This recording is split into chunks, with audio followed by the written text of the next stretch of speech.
మరొక ముఖ్యమైన విషయం, ఇవాళ పెన్షన్లు పంపిణీ చేశారు, మంచిది. కానీ ఈ మంచి చేయడానికి కారణం ఎవరు? ఈ మంచి చేయడానికి అసలు ఎవరు దీన్ని ఒక సంస్కరణ దిశగా తీసుకొచ్చారు?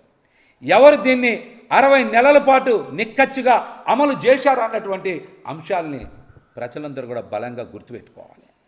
జగన్మోహన్ రెడ్డి గారు ఒక నెల కాదు, దగ్గర దగ్గర 60 నెలల పాటు దేశ చరిత్రలోనే కని విని ఎరుగని విధంగా నెలలో మొట్టమొదటి రోజున 1వ తేదీ ఉదయాన్న 6ంటికి పెన్షన్లు పంపిణీ చేసేటువంటి కార్యక్రమానికి శ్రీకారం చుట్టినటువంటి గొప్ప వ్యక్తి జగన్మోహన్ రెడ్డి గారు. అంతకుముందు ఎప్పుడన్నా ఉందా? 1వ తారీఖు ఉదయం 6 గంటలకే పెన్షన్ ఇచ్చినటువంటి సాంప్రదాయం కానీ సంస్కృతి కానీ జగన్మోహన్ రెడ్డి గారికి ముందు ఎవరన్నా అమలు చేశారా? దీనికి కూడా ప్రజలు ఆలోచన చేయాలి. ఈ రోజున 3000 రూపాయల పెన్షన్ని 4000 చేశాం అన్నారు. 4000 చేశాం, మొన్న 2-3 నెలలు ఏరియాస్ కూడా ఇచ్చామని చెప్తా ఉన్నారు. మీరు పంపిణీ చేయడానికి వాలంటీర్స్ లేకపోతే పెన్షన్లు ఆగినాయి అంటున్నారు. మరి ఎవరిచ్చారు పెన్షన్లు? ఎవరిచ్చారు?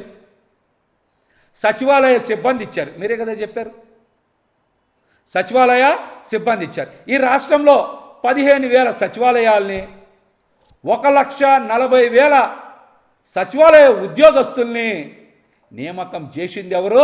నిర్మించింది ఎవరు? జగన్మోహన్ రెడ్డి గారు కాదా? ఈ రాష్ట్రంలో 15,000 సచివాలయాలు నిర్మించి 1,40,000 పైచిలకు సచివాలయ ఉద్యోగస్తుల్ని నియామకం చేసింది జగన్మోహన్ రెడ్డి గారు కదా.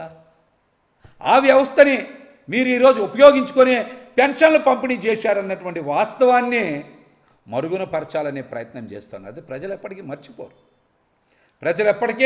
మర్చిపోరు. ఈ రోజున జగన్మోహన్ రెడ్డి గారు ప్రవేశపెట్టినటువంటి పెన్షన్ పథకం అమలు విధానాన్నే కూటమి ప్రభుత్వం కూడా అమలు చేస్తుంది. అంతే తప్పించి ఇందులో కొత్త ఏమీ కూడా లేదు. 1వ తారీఖున ఉదయం 6 గంటలకి ఇంటికి తీసుకెళ్ళి ఇచ్చేటువంటి పెన్షన్ విధానాన్ని ముమ్మాటికి అమలు చేసింది జగన్మోహన్ రెడ్డి గారే. ఈ రోజున పెన్షన్లు పంపిణీ చేసింది సచివాలయాల ద్వారా సచివాలయ సిబ్బందే. మళ్ళీ చెప్తున్నాం, సచివాలయ నిర్మాణం చేసింది, ఉద్యోగస్తుల నియామకం చేసింది జగన్మోహన్ రెడ్డి గారే. ఇందులో కూటమి కొత్తగా సాధించింది ఏంటో కూడా వారు చెప్పాలి, ప్రజలు కూడా గ్రహించాలని తెలియజేస్తాను.